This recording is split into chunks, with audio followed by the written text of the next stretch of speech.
Akhirnya sapa kepada Nabi Adam, antum min Adama wa Adamu min turab. Kamu semua daripada Nabi Adam dan Nabi Adam daripada tanah. Maka kita asal daripada tanah. Dan balik ke dalam tanah.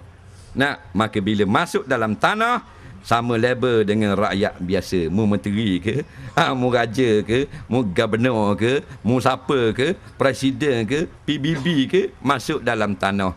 Sama level dengan mayat yang lain, sama level dengan bangkai kucing, sama level dengan bakar kera, sama level dengan bakar anjing langgar di lori. Itulah hakikat maqam tertinggi kita.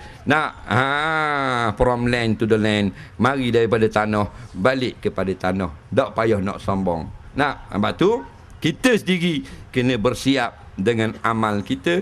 Jangan harap orang lain nak mari duduk atas kubur kita. Belum tentu. Yang pasti kita amal kita sendiri. Biar ada. Bukan balik tanam tu relax duduk gitu. Masuk malaikat begitu begini. Jadi kalau boleh belajarlah biar kita pandai bab kematian ini. Mak kita mati macam mana nak buat mayat, macam mana nak kapang, lagu mana nak tindih perut, macam mana nak baca, apa doa masa nak mandikan dia, macam mana kita nak usung, macam mana begini. Kali ni ziarah kubur, apa benda kita nak buat. Ada orang tak boleh tengok. Orang bawa air. Tu pun hari raya baru ziarah kubur. Hari lain tak ziarah. Sebab apa?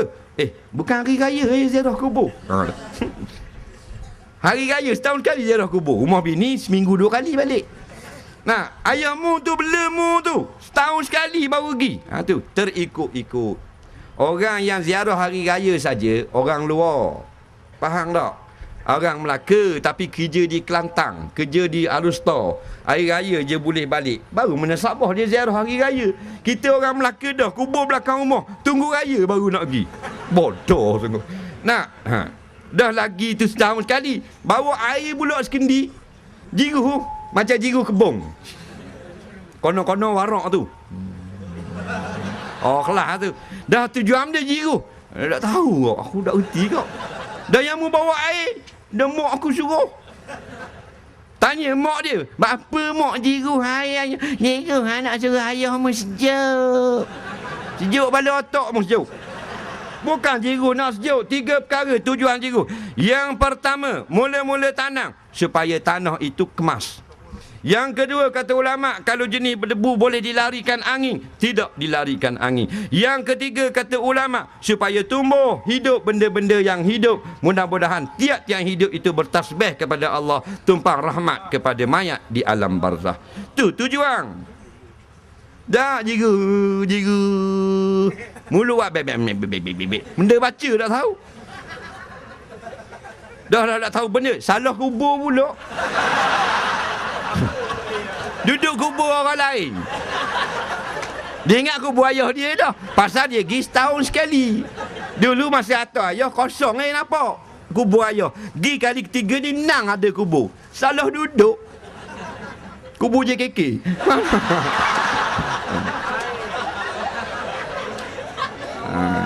Jadi bukan kita nak ajar satu persatu. Ulama-ulama sudah banyak di sini. Lazimkanlah kuliah-kuliah agama. Tak rugi pun. Duduk saja di pejabat tak ada kerja, buat keluar kitab. Tengok buku agama. Yang ada internet apa semua, buka kuliah-kuliah. Masuk benda agama. Masuk hadis, masuk apa. Allah tak tanya banyak. Allah tanya apa kamu habiskan masa mudamu, umurmu, gini dan sebagainya.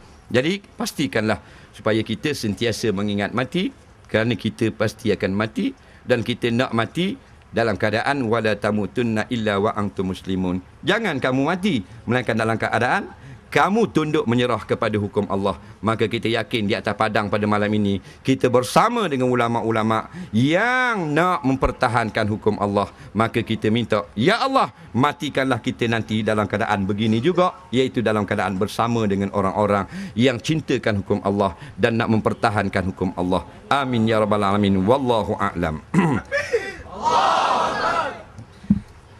Baik, sebelum kita jawab soalan, saya diwakilkan untuk melancarkan derma kutipan jihad untuk dipakaikan pada perkara-perkara untuk mengembangkan agama kita Islam. Jadi para petugas, mana petugas? Pakai warna tak tahu petugas. Pakai baju kebaya ke mana? Baju kuning. Semua baju kuning. Baju kuning, beg warna krim. Ada nombor. Beg krim, bukan baju kuning, beg warna krim. Ada nombor beg tu. Yang tak ada nombor, ambil buat bagi sini.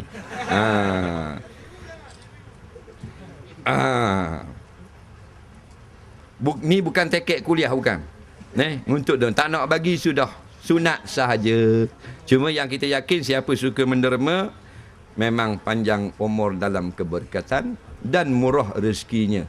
Bahkan orang kafir yang sembah berhala, yang tidak beriman, kalau suka menderma, panjang umurnya.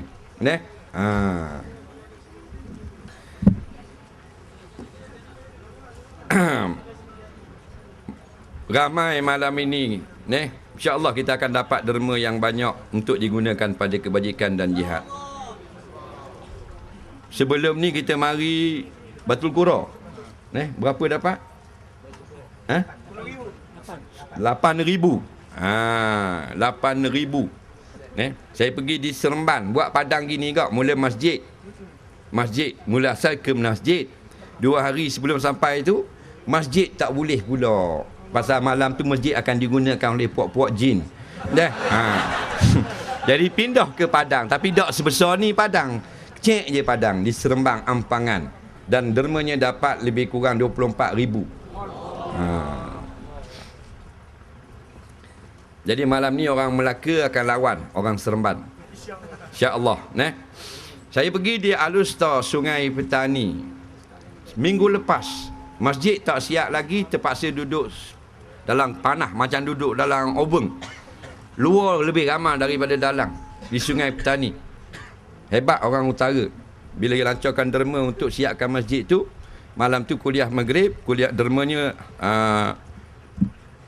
60,000. 60,000.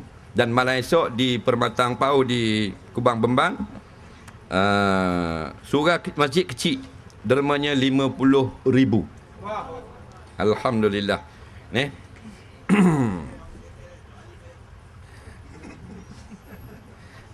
Kutip semua orang, jangan buat tidur. Bila dah derma dia buat tidur, buat dorok. Takbir kuat pada orang. Yang kutip tak ramai. Biasanya kita kalau gini 150 orang akan kutip. Nampak? Di Singapura Masjid Sultan 157,000 dapat duit. Masalahnya orang ramai tapi pengutip 5 orang. Kalau Terengganu bubuh supik tu ialah kocek, ngepiah. Orang 30,000, derma dapat RM800. Dah kutip ngepiah. Ni komitmen tu tak ada. Bila ramai ni 100 orang. Selalu siapa tu? Yang dalam belakang-belakang tu jangan lari tu. Kutip semua, jangan berhenti mengutip. Kutip. Biar 2 jam kutip tak apa. Kita tak berhenti lagi. Kita akan berhenti pukul 2 pagi, boleh? Nak tunggu 2 pagi? Tunggulah, aku balik.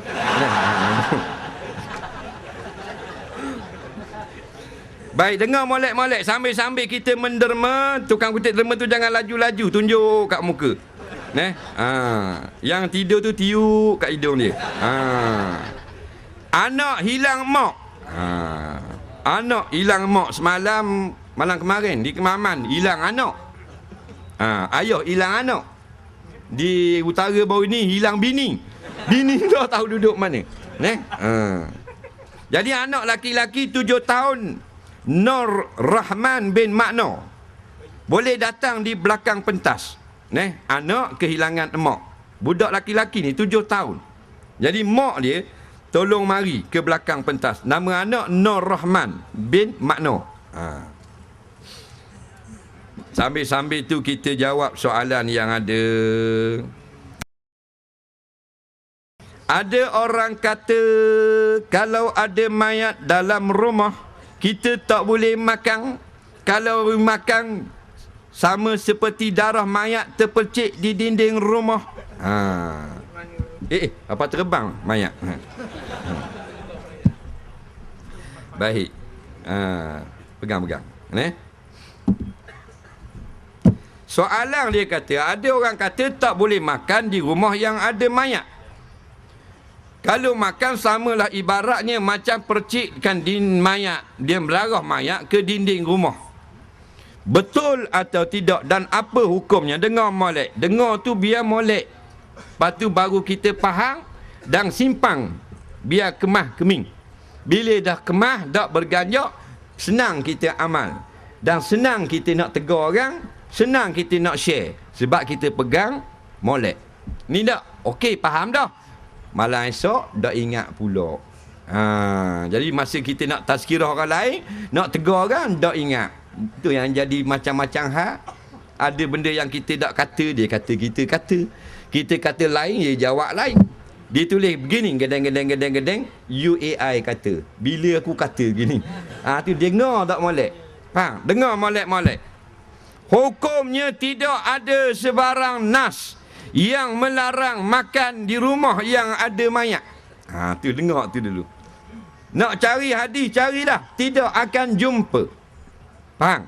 Tidak ada, tak ada hadis yang kata batuk pula.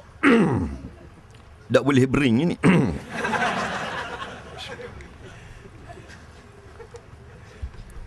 Tak ada nas yang kata tak boleh makan dalam rumah yang ada mayat. Begitu juga ulama tak ada sebut imam-imam mujtahid kalau mayat ada dalam rumah tak boleh makan. Tak ada sebut. Yang ada tak boleh makan mayat. Tu ada. Tapi dah salah faham. Sehingga menjadi ilmu. Lalu dia anggap ada sandaran.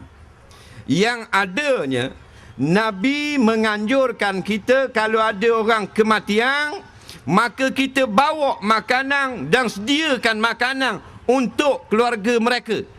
Kerana mereka ni sibuk nak urus mayat. Maka kita tolong masak. Kita tolong sedia. Nak sesuai dengan hadis ij'alu ta'ama li Ja'far, maka tolong jadikan bagi li ahli Ja'far makanan itu bagi ahli Ja'far, yakni keluarga ketika kematian Ja'far radhiyallahu an. Kerana Nabi kata keluarganya sibuk menguruskan kematian. Maka kalau sebelah rumah kita ada kematian, kita pergi khabar mek weh, tak usah susah nak nanok nak masak nasi lah siang ke malam, aku buat hari ni, aku pergi atur rumahmu. Faham? Itu anjuran agama. Supaya mereka tak sibuk nak masak nasi. Kerana hak ni nak cari khanda, hak tu nak beli kain kapang, hak ni nak pergi kali kubur, hak ni nak cari tukang mandi. Maka jiran-jiran buat pergi makanan. Ij'alu ta'ama. Nabi kata, beri makanan ke dia atau tolong masak. Siapa ni? Terkelaing dah pula patua. Mayat ada dalam rumah, harang makan. Kok mana pula? Siapa ada budak yang nak ngopek anak? Ibu? Terengganu dia panggil ngopek. Sini panggil benda? Mengempen. Menitik. Alah, tak sedar lah menitik. Ingat mengempen ingat ni. Terengganu ngopek. Nyusu lah senang. Bahasa KL. Jadi dia nak nyusu anak. Orang sedang kapang tu toki dia. Dia kena hambak nyusu bawah. Bapa, tak boleh makan baby makan susu mayat ada tahu. Bengong sungguh. Inilah masyarakat Melayu. Mengajinya tak moh. Nak duduk pegang hak dok betul. Boleh. Tak ada masalah. Sampai masa lapar boleh makan dalam rumah si mati. Tuang laki dia mati, bini lapar perut, pergi dalam peti sejuk, boleh ambil jepuk orang kemarin dulu, makan silakan. Dan yang kata tak boleh ni, siapa yang ziarah pergi rumah orang mati, jangan suruh dia masak, jangan suruh dia buat air, menyusahkan dia. Hak tu larangan ulama. Ataupun jamuan kerana meratapkan mayat. Hak tu ada larangan. Biar betul. Dalam kitab fatwa pula mengatakan, jikalau kita ziarah rumah si mati, mayat ada lagi, tiba-tiba tuan rumah buat juga air sirap, boleh minum. Yang tak moleknya, kita pergi suruh dia makan, buat nasi. Kita orang luar pergi rumah si mati, orang duk mandi mayat, kita kabur ke bini si mati. Buat nasi goreng apa beruk tu dilarang agama, menyusahkan keluarga si mati. Faham tak lagi? Beres lalu. Apakah orang bukan Islam beri salam pada orang Islam? Apa hukumnya? Dengar molek. Beri salam ni tak salah. Yang ada larangan apabila orang Yahudi Nabi kata beri salam kepada kamu, maka fakulu alaih. Maka jawabnya alaikum sahaja. Jangan alaikumussalam. Hak tu ada. Tak ada larangan. Maknanya kalau kita beri salam atau orang kafir beri salam, salah. Tak salah. Biar dia beri salam. Tapi kita jawab, farudhu alaihim alaikum. Hendaklah kita jawab ke atas mereka dan alaikum sahaja. Disebut oleh ulama-ulama dalam kitab. Di antaranya Syarah Azkar Imam Nawawi rahimahullah, bab taslim, bab beri salam. Nabi wa mari ulama wa mari hadis dan ada huraiannya. Kalau orang bukan Islam beri salam, assalamualaikum, kita jawab waalaikum. Ada faham lagi? Jadi jangan marah pula. Apa beri salam ni? Tak boleh lah. Jadi tak ada dakwah situ. Orang kafir dia beri salam, biar dia beri salam. Assalamualaikum, kita jawab lah waalaikum. Takkan dia jawab pula, mana habis waalaikum, waalaikumsalam lah. Dia nak ajar kita pula, tak payah lah. Kita jawab waalaikum. Ni dah orang kafir beri salam nak marah. Orang kafir bersing, cing, alhamdulillah. Orang kafir, kita pergi marah. Bodoh sungguh. Imam Nawawi kata kalau orang kafir sebut kataan Islam pada tempat yang benar, jangan larang. Orang kafir makan nasi kenyang, alhamdulillah. Kita kira apa? Mana boleh kata gitu? Ini kurang ajar sama orang Islam. Apik tu jawab, tak apa, ini kalilah.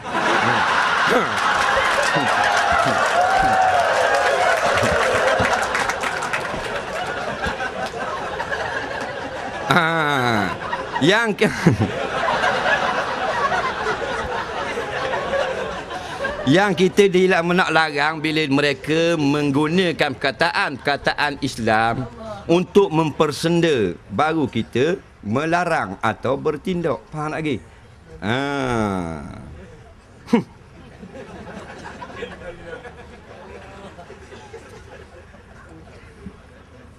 Baik. Soalan seterusnya.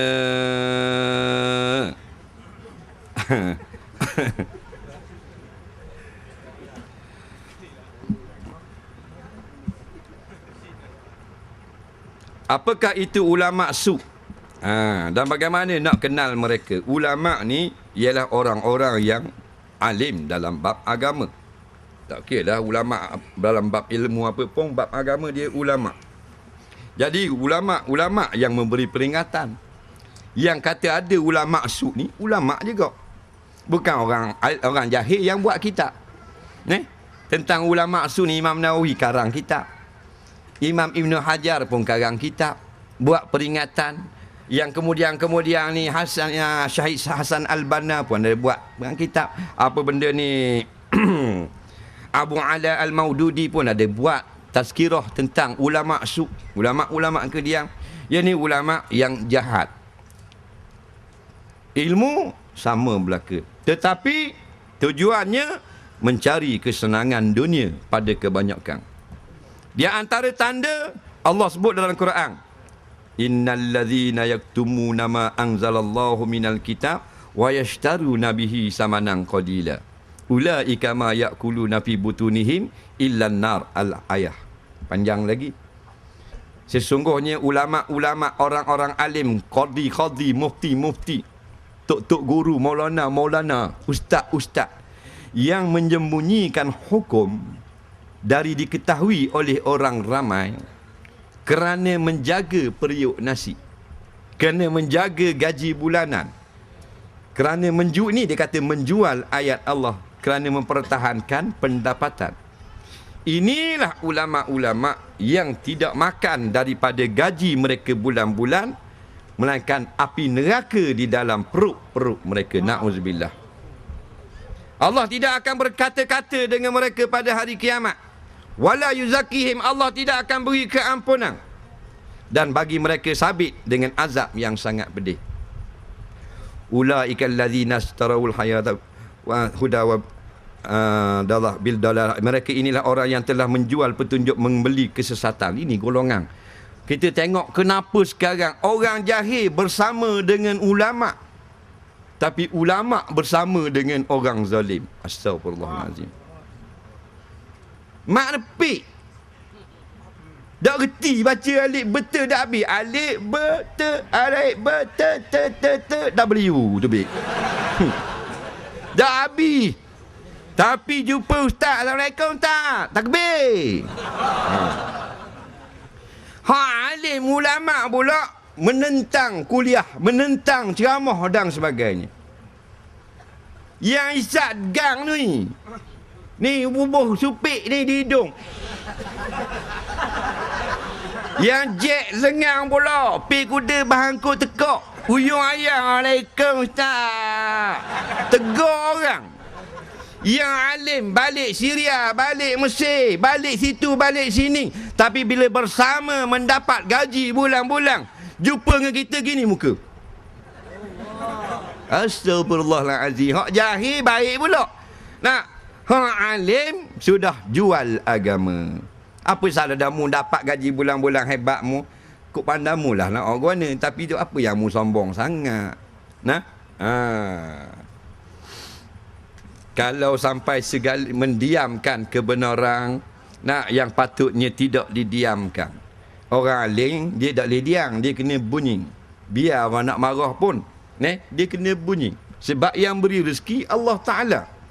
Allah nak beri kaya, penyembah berhala senang lenang.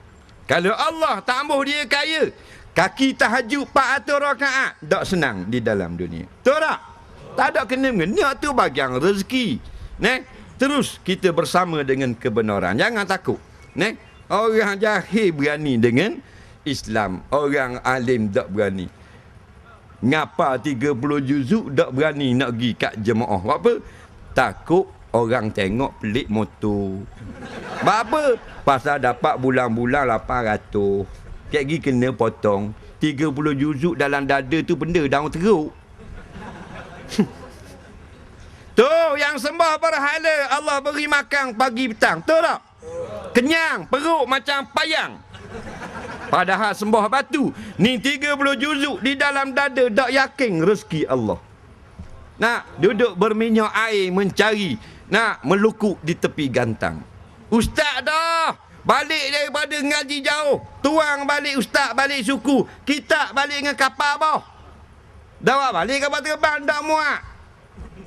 Banyaknya kita beli. Alhamdulillah. 15 kotak. Satu kotak 600 kulit. 15 kotak. Setengah kontena hak ustaz saja.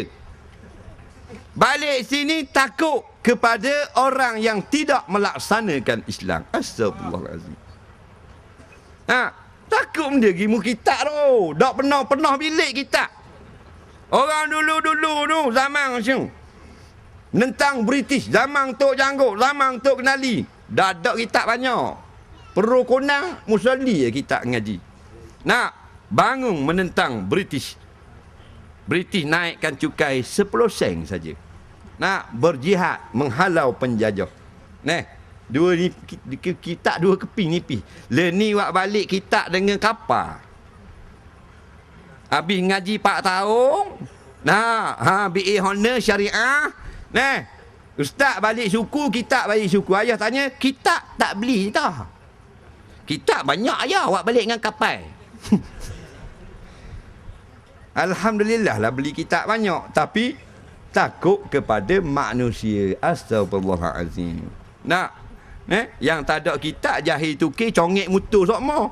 Tak takut kepada manusia. Sudah terbalik kok. Jadi yang haram didiamkan. Jawab soalan. Haram kaum wanita tidak menutup aurat. Oh, sedap dalam televisyen. Penanya bertanya kan, Ustaz, apa hukum sekarang kaum wanita kita tengok banyak yang tak tutup aurat? Oh, haram, tak boleh. Wajib menutup aurat. Kenapa tidak tutup aurat? Ini satu kewajipan agama. Soalan kedua, itu isteri-isteri menteri pun tak tutup aurat. Talian terputus. Ini masalah. Tahu tak? Jadi kalau masih bersama dengan orang yang menentang kebenaran, itulah alamat usuk namanya. Kerana ulama sungguh dia tidak takut. Dia hanya takut kepada Allah. Wala takhshaun nas wakhshawni. Jangan takut pada manusia, hanya takut kepada aku, kata Allah. Itu orang alim. Soalan seterusnya,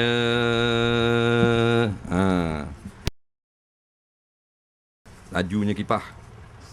Baik. Kita bagi salam pada Nabi setiap kali membaca tahiyat. Nabi jawab ke? Jawabnya tidak mustahil, ini kerja Allah. Jika Allah izin, maka Nabi menjawab. Faham tak? Sama macam kita beri salam kepada mayat. Kita pergi di kubur. Apa dia? Ada jumpa tak? Jumpa dah. Anak pula hilang. Ayah mari dah, anak pula hilang. Macam kita beri salam orang mayat di kubur. Assalamualaikum. Maka orang tanya, mu beri salam ni, dia jawab ke tak? Jawab tak jawab, mu peduli apa? Nabi suruh aku beri salam. Faham lagi? Jawab tu dulu. Ittiba'us sunnah. Nabi suruh beri salam. Jawab tak jawab, aku nak mana aku tahu. Ni kerajaan Allah, dia yang tahu. Jadi kalau Allah izin dikembalikan roh pada jasad, dia menjawab. Maka dah kira dia jawab, kita dengar tak? Jawabnya kita tidak dengar. Dan yang kita beri salam, kita beri salam pada mayat, mayat dengar. Dengar molek tu. Kita pergi di kubur, kita Assalamualaikum ya ahlal kubur. Mayat mendengar. Dan dia jawab, Waalaikumsalam. Kita dengar tak? Tidak mendengar. Tu kaedah agama. Kenapa dia boleh dengar, kita tak dengar? Sebab Nabi kata, innahum asma'u minkum. Mayat-mayat lebih mendengar daripada kamu. Kuasa mendengar lebih kepada mayat. Dalil, bila kita sudah tanam mayat, kita pun balik. Bila balik, kita punya kasut kena pasir. Bunyi kring, slow je. Bukan exhaust motor. Faham? Bunyi kasut kita balik dari kubur, didengar oleh mayat. Mu tahu mana dengar? Pandai-pandai sangat ustaz ni. Nabi khabar.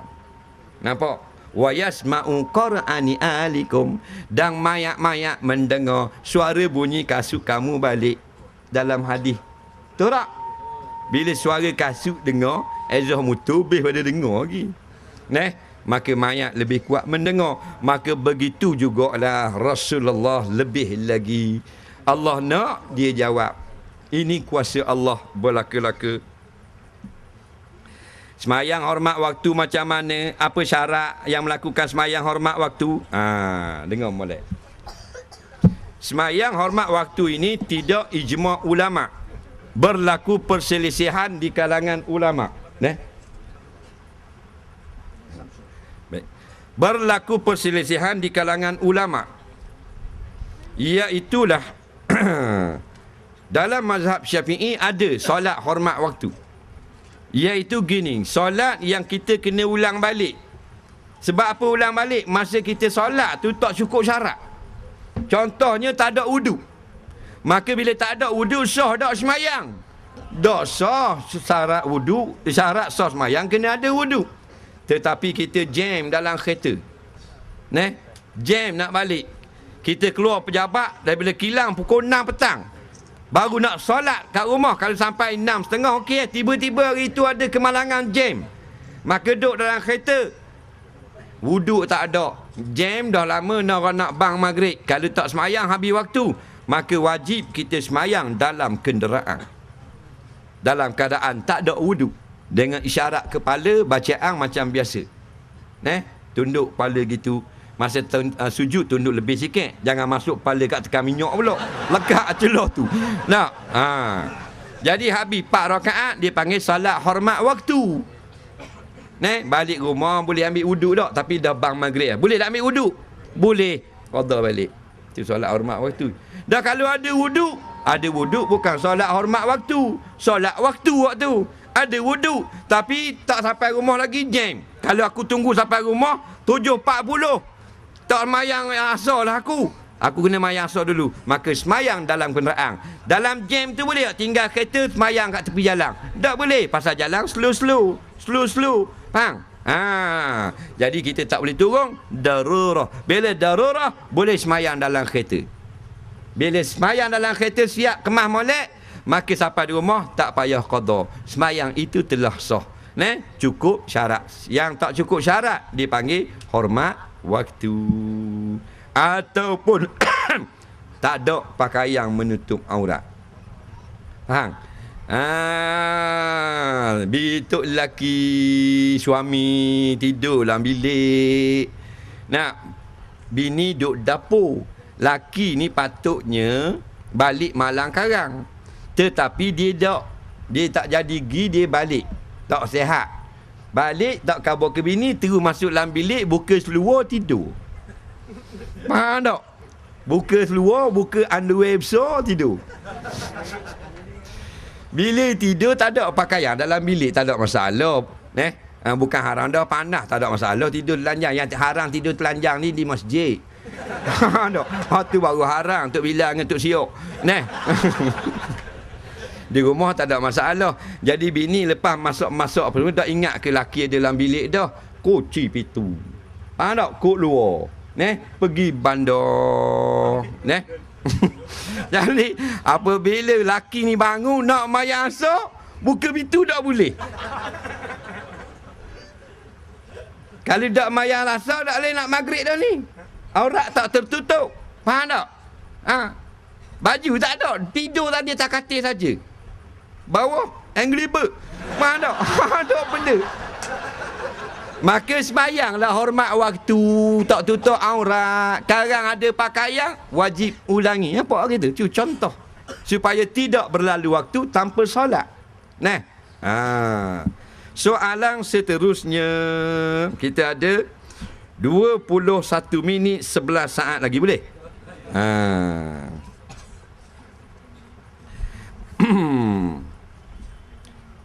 Baik.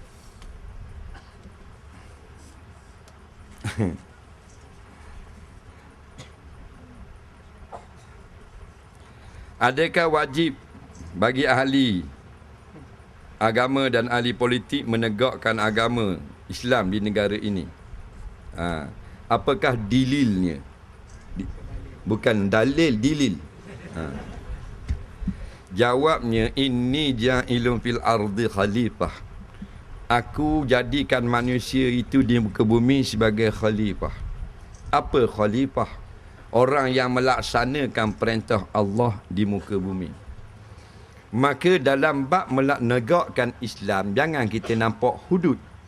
Segala-galanya. Jangan hudud saja. Iaitu melaksanakan peraturan dengan keadilan.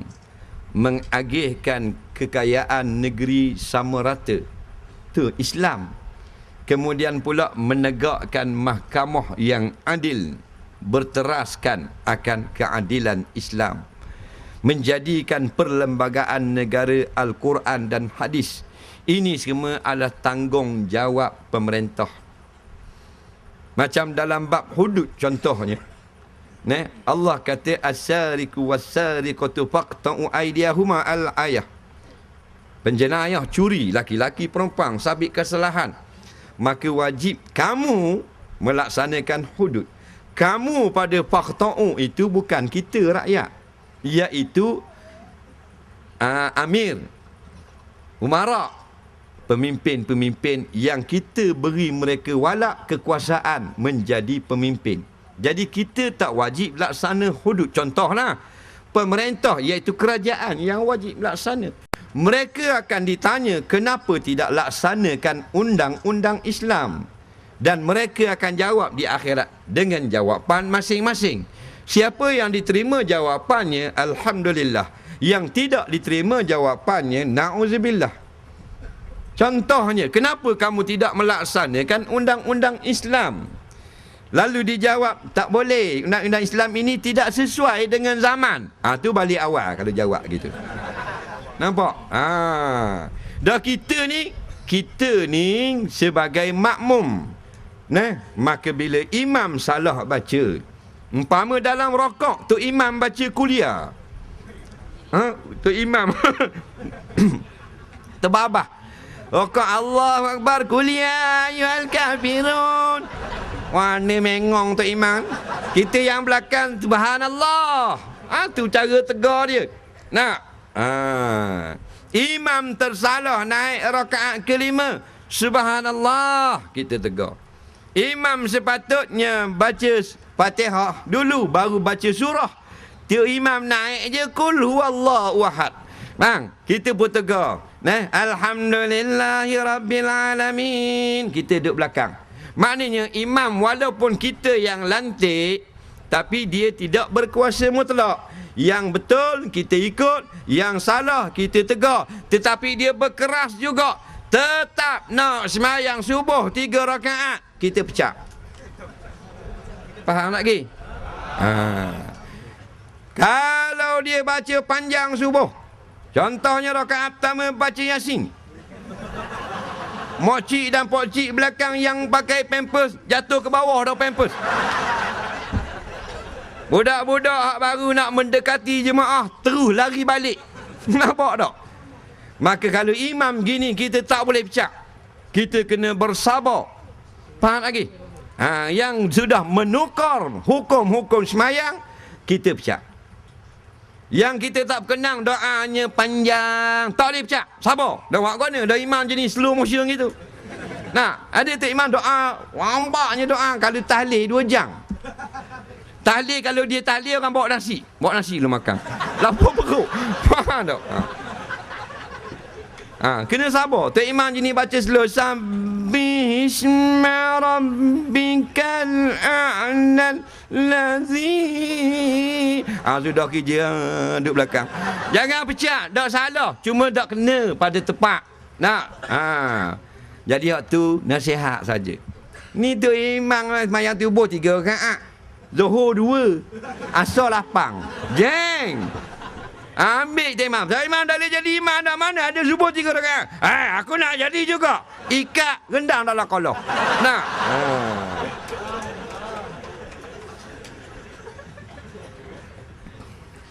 Soalan seterusnya.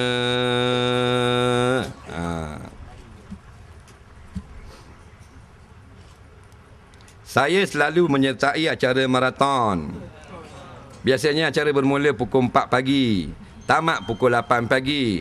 Saya berhenti solat subuh sekejap, tapi saya solat pakai pakaian saya berlari, iaitu seluar tight panjang. Boleh ke saya solat dengan pakaian macam itu?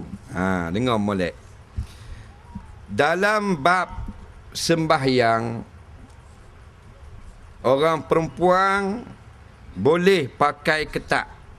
Tidak haram, tetapi makruh, walaupun mensifatkan bentuk tubuh. Ini pandangan ulama fiqh. Yang haramnya perempuan iaitu bila dia kalangan di hadapan ajnabi, maka dia wajib ada 2 syarat, iaitu pertama menutup warna kulit, yang kedua kena longgar, tidak mensifatkan bentuk. Adapun dalam sembahyang dan tidak dilihat oleh mata ajnabi, maka dia hanya wajib menutup aurat saja, tidak wajib memakai longgar. Jadi kalau kau puang pakai ketat, hukumnya makruh saja, tidak haram. Faham lagi? Dia pakai legging. Kau puang. Mok dia, anak pakai molek, mok pakai legging, mayang. Baju pakai baju ketat. Tepi ni macam kekik Sarawak, bergendi-gendi. Nampak? Nampak body terus mayang. Tapi dia semayang di rumah. Tutup aurat melaikan muka dan dua pergelangan tangan. Sah. Tetapi bab pakaian makruh. Maka tu perempuan apatah yang laki-laki sah. Bab orang laki-laki tidak haram pakai ketat di khalayak ramai. Makruh. Melainkan menampakkan akan bentuk kemaluan. Atau ketat itu mensyahwatkan perempuan yang melihat. Baru haram. Perempuan tak boleh. Ketat sikit haram dah. Melainkan dua benda dimaaf. Bahu dan kepala. Perempuan tu bit luar, dia pakai tudung. Walaupun dia pakai jenis set nikot, nampak mata dua T atau nampak sebelah, atau pakai tutup terus, talibang terus, jawabnya tetap nampak juga bentuk kepala ni bulat. Betul tak? Atau kepala bau, nampak tak? Nampak juga bini ulama' mana pun bentuk kepala bau nampak juga, maka tak wajib kita letak periuk dalam ni. Buat gitu. Atau letak maknanya area estro buat kepala. Itu dimaaf illa ma zahara minha. Ada pun hak boleh kita jaga seperti dada, maka tak boleh hak tu, mesti longgarkan. Faham tak? Jadi soalan ni kita tak tahu dia ni laki-laki ke perempuan. Jadi lari maraton, lari-lari maraton. Takkan orang pakai ke blackout lari maraton. Nah, memang pakai luar track shoe. Nah, sampai masa dia pun semayang. Alhamdulillah. Hak tu yang kita nak. Tetapi tak ramai. Tak apa. Tapi dia terbaik. Faham? Dia solat. Tengah maraton boleh solat lagi. Tapi confirm tak menang. Tak apa tak menang, tapi dia menang di akhirat kerana menunaikan kewajipan Allah. Takbir. Soalan seterusnya.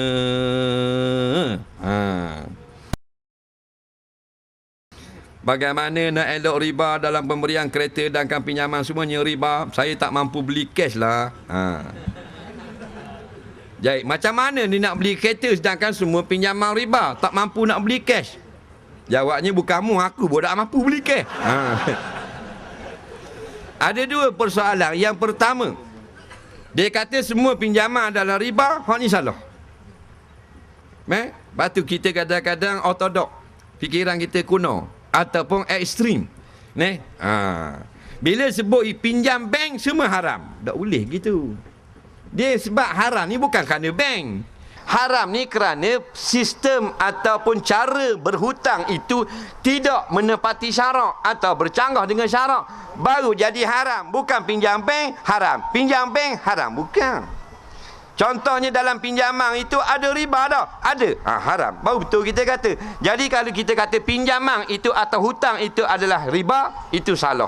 Hutang diharuskan oleh Allah termasuk dalam bab jual beli. Wa ahallallahu al-bai'a wa harrama riba. Allah halalkan jual beli termasuk hutang gadai dan meminjam. Yang Allah haramkan adalah riba. Kullu qardin yajuru nafa'a fa huwa riba. Tiap-tiap pinjaman yang dibuat menarik keuntungan daripada peminjam dengan mengenakan bayaran yang lebih daripada pokok, maka itu adalah riba. Jadi ada pinjaman yang tidak riba. Berhati-hati. Sebahagian besarnya riba, sebahagian lagi tidak riba. Faham? Jadi kalau kita tak mau riba gini, kita nak beli rumah, nak beli kereta, baik, kita bawa tuang punya rumah. Faham? Bawa tuang punya kereta. Kita nak beli cash ke dia, bayar selalu RM50,000, tak mampu. Kita nak pinjam dengan bank, baru bayar ke dia, jadi riba. Cara dia, kita beli dengan bank. Biar bank beli dulu harta tu. Katakan kereta tu RM50,000, baik, kita buat. Saya beli, awak beli dulu dengan tuang kereta. Bila jadi hak awak, saya beli dengan awak pula. Maka kita ada 3 orang dalam tempat majlis. Mula-mula bank beli, pegawai dia mewakil. Saya belilah kereta ini dengan harga RM50,000. Faham tak? Lepas tu kereta jadi milik siapa? Acu jawab. Milik bank. Lepas jadi milik bank, kita beli dengan bank dengan harga RM60,000. Riba tak?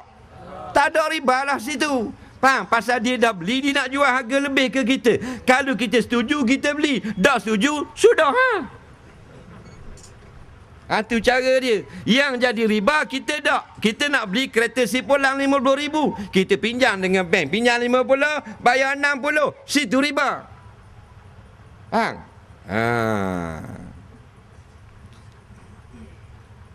Soalan seterusnya. Ada lagi Alan nak jual kereta. JNJ 328 wish warna putih. Tolong alih sedikit. Jangan banyak, sedikit saja alih.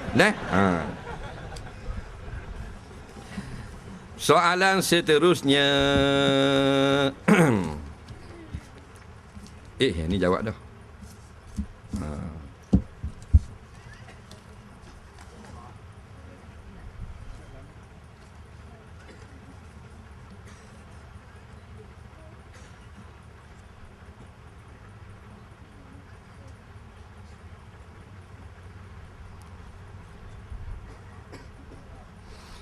Baru-baru ini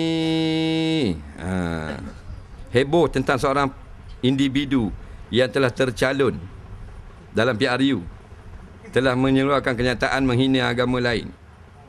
Apa pandangan tentang hujah beliau menghina agama lain mengikut perspektif Islam sendiri? Yang kedua, dalam situasi solat waktu, jika kita mendengar laungan azan yang bersautan dengan masjid dan surau berdekatan, wajarkah kita hanya menghormati seruan azan yang berhampiran dengan kita sahaja dan menyambung semula aktiviti yang kita sedang lakukan selepas seruan azan yang kita hampir dengan kita selesai, sedangkan masjid lain belum habis seruan azan lagi? Dengar molek. Ada seorang tu dia telah melakukan penghinaan pada agama lain. Baik, dengar molek. Menghina agama lain ni ada banyak jenis. Yang pertama yang dilarang, yang kedua tidak dilarang. Yang dilarang ini kita pergi berucap di khalayak ramai, apalah agama ni, tak baguslah, tipu gini-gini. Jadi dia dengar, tak boleh. Walaupun yang kita kata tu betul. Kerana bila dia dengar, orang lain dengar, dia akan hina Allah Ta'ala pula. Kita bubuh dalam Facebook, condemn berhala dia. Dia akan lawan balik, dia condemn Allah Ta'ala, maki Nabi Muhammad. Kita punya pasal. Tapi dalam penerangan, yang boleh dalam penerangan, dalam bab tauhid dan sebagainya, kita menyatakan segala berhalanya adalah dongeng dan batil belaka. Itu tak panggil menghina agama lain. Semua agama yang tidak diredai Allah, hanya Allah meredai agama Islam. Itu bukan menghina yang dilarang. Nampak? Ni tak pergi terang-terang pergi hina agama lain. Jadi sebab itulah dalam bab bendera contohnya, kita pergi cabut bendera dia, lepas tu dia cabut balik bendera kita. Sebab tu tak boleh. Bukan kita hormat bendera yang salah, tapi supaya tidak berlawang. Dia cabut, kita cabut dia cabut kita pula. Kita maki berhala, dia maki Allah Ta'ala. Bukan dia maki kita, dia maki Allah Ta'ala. Sebab apa dia maki Allah? Sebab apa dia hina Nabi Muhammad? Sebab kita buat pasal.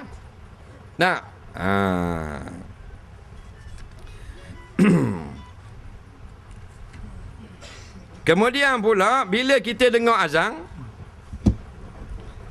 2-3 tempat, bila 2-3 tempat habis satu azan, katakan ada 3 azan. Azan yang pertama sudah habis, boleh kita jawab ke tak? Kemudian kita terus buat kerja lagi, sedangkan ada 2 lagi azan dah habis, jawabnya boleh. Jika ada satu azan sudah memadai, yang sebenarnya tidak wajib kita berhenti kerja dengan sebab azan, melainkan azan Jumaat. Wazarul baik. Tu. Hendaklah kamu tinggalkan pekerjaan. Azan Jumaat. Lain daripada tu, sunat kita berhenti kerja kalau boleh. Faham tak lagi? Jadi bila ada 3 azan, takkan habis sama-sama. Mesti ada azan slow, azan deras, azan pertengahan.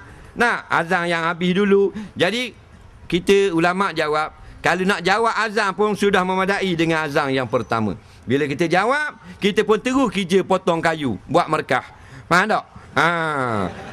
Dan azan kedua, yang ketiga belum lagi habis, tak ada masalah.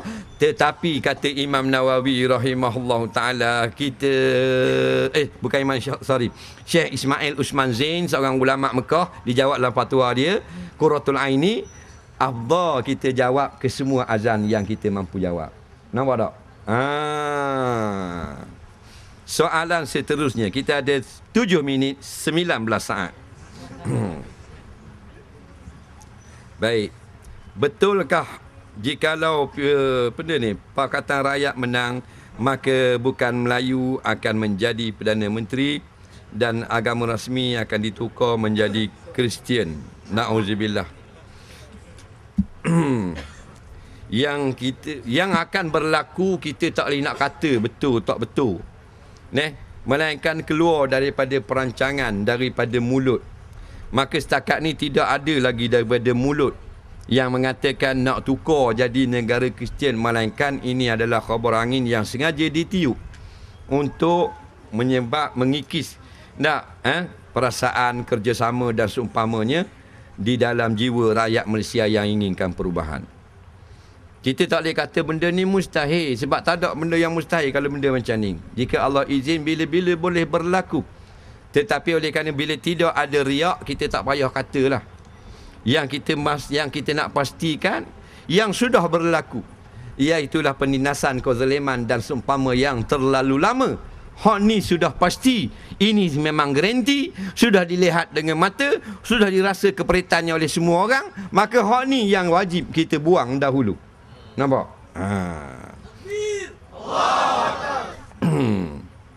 Macam ada orang tanya kita ni bukan pandai politik dan kita bukan ahli politik dan kita pun bukan berminat dengan politik, tak pandai. Cuma sampai berkait dengan agama Islam kita jawab. Dia kata bahawa ni kalau kita beri kepada PR, kalau sama juga macam yang ada ni, kita tanya yang ada ni macam mana? Yang ada ini rasuah dan zalim. Baik, kita jawab balik. Yang ada ni rasuah dan zalim sudah berlaku sahih. Ya, sudah sahih. Sudah 50 tahun rasuah dan zalim. Baik, dia tanya, sudah 50 tahun. Baik, yang akan memerintah yang kalau kita nak beri mandat ni, dia belum lagi. Tapi takut-takut nanti dia sama juga. Kita jawab, boleh jadi. Kerana perhatian rakyat bukan malaikat. Dia manusia. Tetapi belum terbukti. Yang sudah berlaku ni yang kita nak buang. Jadi kalau kita nak cabut gigi, kita pergi di klinik gigi. Doktor tanya apa mau? Doktor Bangla. Jangan main, jangan ingat tukang kayu Bangla. Lah ni Doktor Bangla. Tapi IC sini.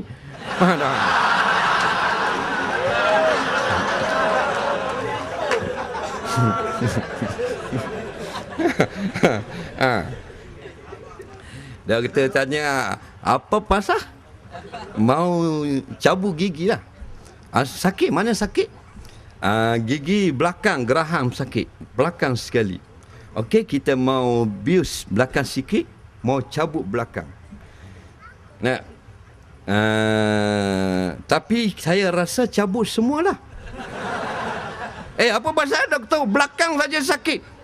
Berapa lama sakit? Banyak surat 3 tahun sakit. 3 tahun kan surat sakit? Okeylah, kita cabut semua. Sebab yang baru ni, barunya yang lain jangan. Tak sakit. Nak yang sakit je. Hak buruk je nak cabut. Hak lain tak mau cabut. Betul, tapi mungkin juga nanti sakit. Kita cabut dah semua. Kalau cabut, mengong lah mong. Yang belum tentu sakit, boleh jadi sakit. Jangan cabut lagi. Yang dah buruk tu buang. Faham tak? Kalau tak faham, bodoh.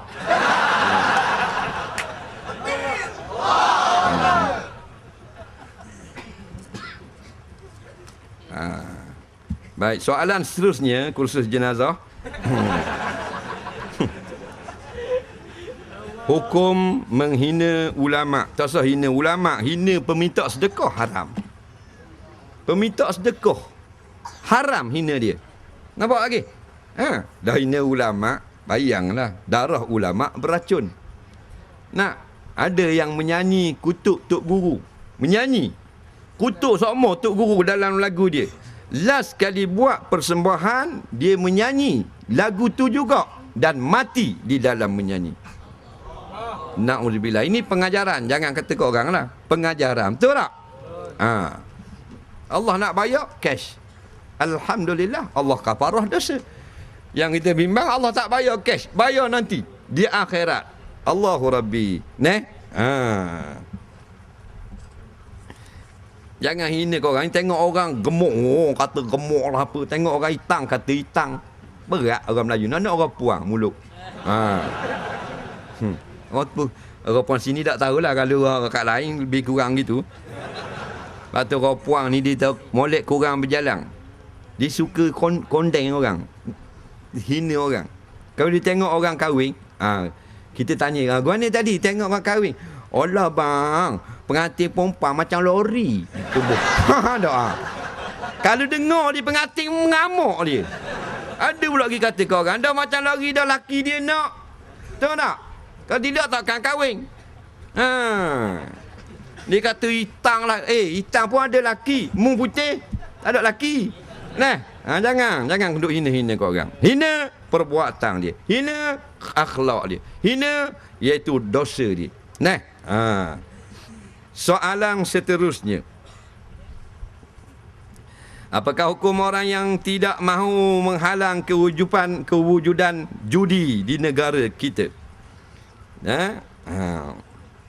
Kalau ada benda-benda seperti judi, buat tak tahu sahaja. Sedangkan dia pemimpin masyarakat. Dengar molek. Nabi kata, man ra'a minkum munkara falyughayyirhu bi yadihi. Fa illam tastati' fa in yastati' fa bi lisanihi. Fa in lam yastati' fa bil qalbi. Wa zalika dhaful iman atau kama qala, barang siapa yang melihat satu benda mungkar. Benda mungkar ni ma haruma bi ijma'in, perkara yang haram sepakat ulama. Contohnya judi dan arak. Ini memang haram dengan ijma'. Berjudi kanak-kanak ke berjudi dewasa ke, haram dengan ijma'. Tak ada mazhab lain kata sunat ke fardu kifayah, tak ada. Semua kata haram. Maka kalau kita ada kuasa, wajib kita kena hapuskan dengan kuasa kita. Kalau kita jadi kerajaan atau pemimpin. Kalau kita tak ada kuasa, kita rakyat saja, fabilisani, dengan ceramah, dengan tazkirah, dengan tegorang. Tak ada, hanya mampu pada hati saja benci, maka itu sekurang-kurang iman yang lemah. Siapa yang benci dalam hati je pada judi, maka iman yang paling lemah. Apatah lagilah kalau orang yang sayang kepada judi. Ada yang maknanya laburkan berjuta-juta dalam syarikat judi, na'udzubillah. Sedangkan seorang pemimpin yang disegani di sisi masyarakat, tetapi Allah tak segang pun kat dia, kerana dia tak segang kepada Allah. Kita tak nak benda-benda ni. Ni virus. Walaupun kaya, tetapi tidak ada keberkatan. Jadi siapa-siapa yang terkena, yang termakan lada, alhamdulillah, berubahlah sebelum terlambat. Allah ampunkan segala kesalahan kita. Yang minum arak dah, banyak dah minum. Banyak mana minum? Allah, minum belaka dah ustaz. Brandy, beer, toddy, stout, bacardi, nakdi, anda beri minum belaka dah. Johnny Walker, VSOP, Tiger Beer, San Miguel, Heineken, minum belaka dah. Tak apalah minum belaka. Mu taubat ni kerana apa? Kerana takut pada Allah. Alhamdulillah, Allah hapus segala dosa. Oh, berzina tak Apung dah ni berzina. Apung ramai, berapa ramai? 16,000 orang dah. Alhamdulillah, awak nak bertaubat. Kerana apa? Kerana takut ke Tuhan. Allah ampun. Jangan dak berzina dalam ni, Pak. Dah. Mak apa? Dah rok cetong dah. Tu Tuhan dak terima. Pasal dak rok. Lemah, mati bucuk. Dak berzina ni. Kalau bangun berzina lagi. Tak mau biar kerana Allah. Siapa-siapa pun, penguasa, pemimpin, pemerintah, menteri, pakat bertaubat kepada Allah. Apa yang telah kita buat, supaya Allah tidak murka kepada kita. Soalan seterusnya.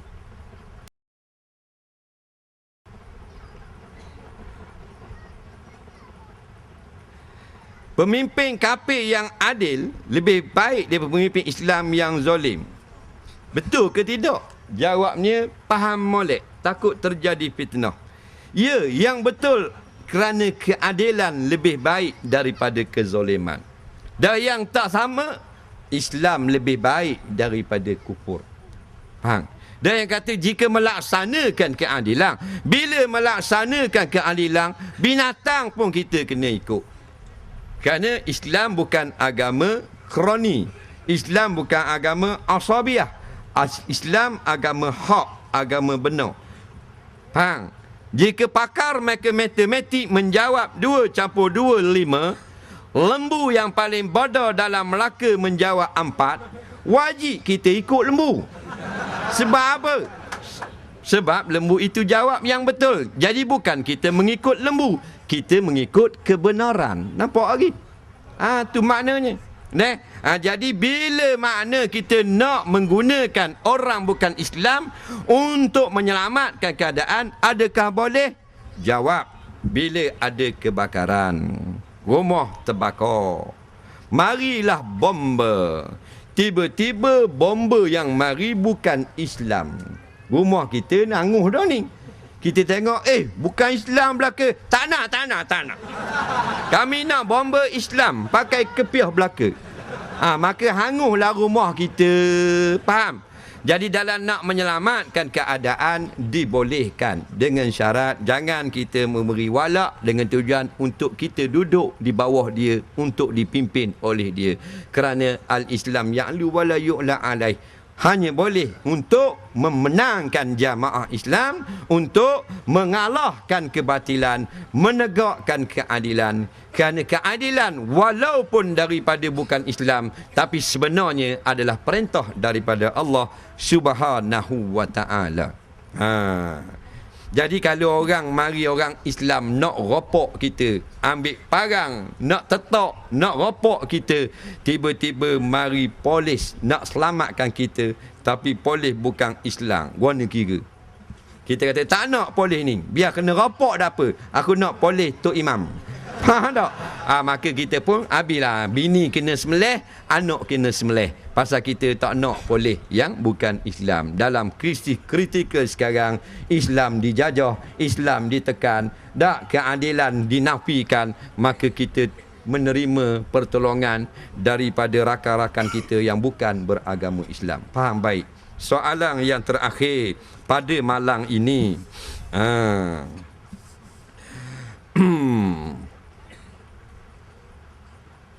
Saya dikata, bolehkah saya aktif terang-terangan kerana saya 22 tahun baru.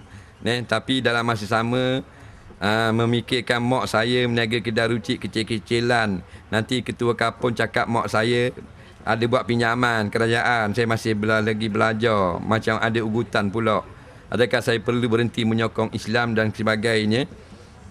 Jawabnya, kalau kita sampai takut dizolimi seperti itu, maka kita boleh berselindung. Jangan berhenti menyokong Islam, tetapi kita boleh mengatur strategi supaya tidak dilihat. Nampak? Kita bersama dengan jamaah, tetapi kita tetap bersama dengan jamaah. Inilah dikata keuzuran yang diberi keuzuran, bukan sebarangan keuzuran. Kalau bimbang saja takut kena tukar dan sebagainya, tak boleh. Tapi sudah ada ugutan yang mengugut, boleh melunaskan ugutan, maka Islam memberi keuzuran kepada dia. Satu lagi kita nak pesan, ada orang kata tak boleh kita kerja makan gaji dan sebagainya, tak boleh, kita kena undi kerajaan dalam pilihan raya, sebab semua ni budi semua kerajaan. Kita jawab begini, dengar baik-baik, tolonglah jadi cerdik, jangan jadi bodoh. Yang masuk bertanding tadi, kerajaan tak masuk. Masuk bertanding dalam pilihan raya, kerajaan masuk dah? Tak masuk, parti-parti je bertanding. Kerajaan tak bertanding. Kerajaan jadi SPR, jaga je. Faham tak? Jadi tak ada. Buah tu tak ada. Ada orang kata tak boleh, wajib kena undi kerajaan dalam pilihan raya. Kita kata nak undi guana, kerajaan tak bertanding. Kalau nak bertanding pun tak boleh, bubar dah. Faham tak? Jadi kena payang bertanding parti-parti politik. Kerajaan tak bertanding. Jadi kita undi hak mana pun, hak tu jadi kerajaan. Kerajaan tu benda kita lah. Dan dia naik tu, kita beri kuasa. Lepas tu kuasa siapa sebenar? Kuasa kita. Dah tu lah gua ni dia seorang je. Dah takkan ramai-ramai nak duduk dalam jabat Perdana Menteri. Takkan muat 20 juta orang duduk. Semua rakyat Malaysia menjadi Perdana Menteri. Dah apa dah? Macam mana? Nak beli payah, nak beli kapal selang mana gitu. Nah, jadi kita lantik je. Bila kita lantik, mana kuasa ni hak kita. Faham tak lagi? Jadi sampai masa kita tak berkenang, kita tarik balik. Nah, jadi tarik balik, beri ke orang lain pula. Nah, jadi ada tanya, dah kalau yang naik kayak gini, mau jadi rasuah dan zalim juga. Kalau rasuah dan zalim juga, kita tukar pula. Kita ni kuasa rakyat. Inilah dikata hidup perjuangan. Bukan hidup nak kemenangan, tapi hidup itu berjuang. Mu molek, aku biar. Mu tak molek, aku tukar. Mu molek, aku sokong. Mu tak molek pula, aku buang mu pula. Nah, sebab yang kita lantik pun jemaah kita bukan malaikat, manusia. Tetapi belum lagi menunjukkan perkara-perkara yang tidak baik. Yang ada dah ni sudah menunjukkan. Macam kita buka kedai, kita lantik seorang cashier jaga duit. 30 tahun dah rupanya dia ambil duit syarikat kita. Nampak CCTV ada orang cerita, habis bukti ada sama. Lepas tu kita orang kata ambil hak baru lah. Dah tu kat pergi bankrupt mu kat pergi. Tak banyak dah modal. Kita kata ambil baru kan. Hak sama macam hak ni juga. Ambil hak lama lah. Biar bankrupt lah. Faham lagi? Jadi kalau orang cerdik, dia akan berhentikan serta-merta. Dia akan ambil kerani baru. Betul tak? Dok orang Melaka. Baik, yang terakhir sekali pada malam ini, masalah-masalah yang berlaku, kita himpun, kita jawab, ni kita kumpul je. Masalah tentang kezaliman dan sebagainya, masalah maknanya macam-macam tak boleh guna venue dan sebagainya. Sebab itulah kita ni manusia. Bila manusia, Allah bagi segala-galanya. Ada zahir, ada batin. Tak kira orang Cina, orang Melayu, orang India, orang Sulu ada belaka. Tapi yang bahaya sekali, anggota tu hati. Hati inilah tempat cinta, tempat seronok, tempat rindu, tempat gerang, tempat meluat, tempat sayang, macam-macam, gerang dan sebagainya. Dia belaka. Dia tempat tamak dan sebagainya. Maka hati yang dididik, maka hati itu bersih. Bila hati yang tidak dididik, tak ada zikrullah dan sebagainya, hati yang cintakan keduniaan, hati ini kotor. Bila kotor, makanannya hanyalah dunia semata-mata. Nah, jadi orang tidak akan berbuat zalim kalau hatinya bersih. Siapa yang melakukan kezaliman? Apa makna zalim? Zalim ni terlalu luas dan banyak sangat. Yang mudah saja, bila Allah beri dia melakukan kerakusan atau penindasan kepada orang bawah.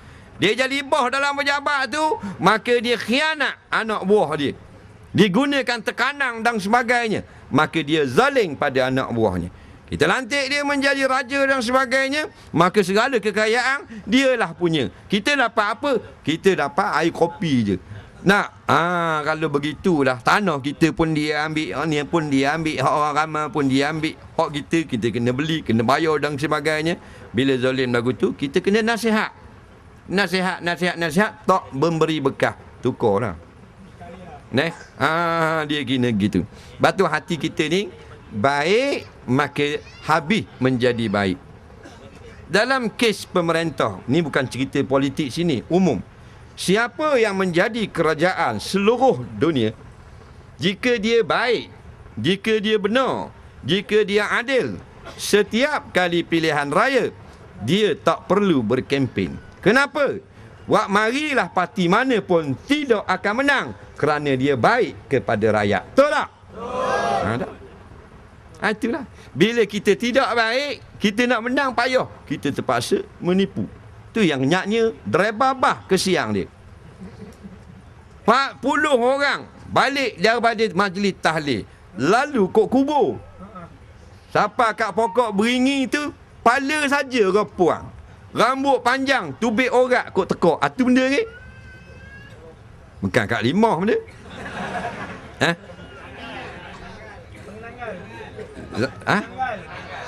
Langgal. Penanggal. Hantu penanggal. 40 orang lari terberak terkecing. Tok Imam keluar mani terus. Tok Imam. Ha. Tok Siok okey sikit keluar mazi. Terkejut dah kepala saja terbang ke depan 40 orang lari. Bayangkanlah seekor atu 40 orang manusia sudah terberak terkecing keluar mani. Bayangkan pilihan raya lagi. 40 ekor atu seorang manusia. Kesiang. Mana? Dia babah bawa pengundi atu. Mana dah?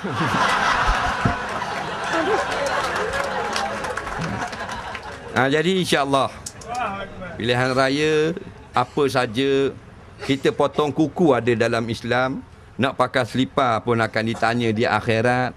Kita beli gula bubur dalam air susu kita pun Tuhan tanya ambil mana. Faham? Semuanya akan ditanya di akhirat nanti. Tak ada satu pun yang tidak akan ditanya. Maka pastikanlah kita dapat menjawab bila Allah tanya, siapa yang kamu pilih? Kenapa kamu pilih? Kalau kita buat kerja kerana dunia, nahas menanti kita. Tapi kalau kerana Allah, selamat menanti kita.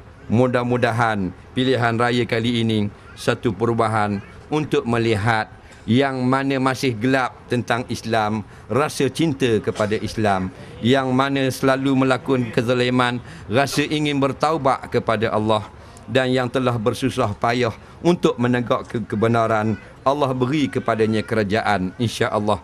Saya mohon maaf kerana mengambil masa yang panjang daripada tuan-tuan pada malam ini, sampai hilang-hilang anak, dan kita mohon maaf juga kerana tidak sempat atau sempurna dalam kursus penyelenggaraan jenazah kita pada malam ini, tapi sekurang-kurang tak banyak pun sedikit memberi ilmu, mudah-mudahan menjadi titik pertemuan kita, ada kesinambungannya pada hari yang lain, dan kita diberi kekuatan oleh Allah terus bersama dengan Islam, walaupun tinggal kita seorang, walaupun hanya undi kita seorang, kita tetap bersama dengan Allah, Islam dan Rasulullah dulu, kini dan selamanya. Bismillahirrahmanirrahim. Allahumma ja'al jam'ana hadza jam'an marhuma wa ja'al tafarruqana min ba'dihi tafarruqan ma'suma. Allahumma la taj'al fina wala ma'ana syakiyan wala mahruma. Allahumma ja'alna fi hadhihi lailatil mubarakah minas su'ada'il maqbulin. Allahumma a'izzal islam wal muslimin wa a'izzal syirka wal musyrikin wa dammir a'da'ak a'da'ad-din. Allahumma ansuril islam wal mujahidin fi baladina haza. Allahumma ansuril islam wal mujahidin fi Suria. Allahumma ansuril islam wal muslimin wal mujahidin fil alamin. Rabbana atina fid dunya hasanah wa fil akhirati hasanah wa qina azabannar. Wa sallallahu sayyidina Muhammadin wa ala alihi wa sahbihi wasallam. Walhamdulillahi rabbil alamin. Terima kasih kepada semua. Assalamualaikum warahmatullahi. Takbir. Takbir. Takbir.